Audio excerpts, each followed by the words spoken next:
రాజకీయంలో ఎన్ని వ్యూహాలైనా పనుకోవచ్చు, అది ఆయా పార్టీల హక్కు. ఆ వ్యూహాలు అనేటువంటిది జెన్యూన్గా జనానికి అనిపించాలి.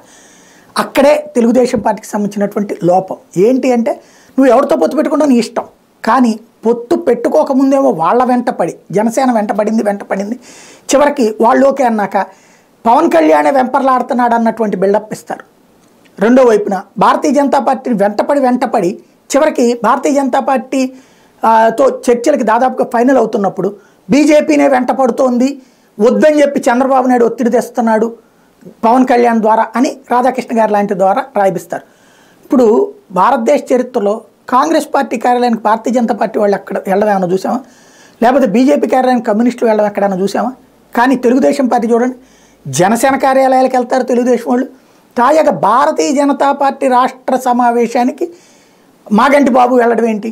ఒకప్పుడు భారతీయ జనతా పార్టీ నాయకుడు కాబట్టి అనుకోవడానికి, ఇప్పుడు లేడు కదా, వెళ్తారా అట్లాగా?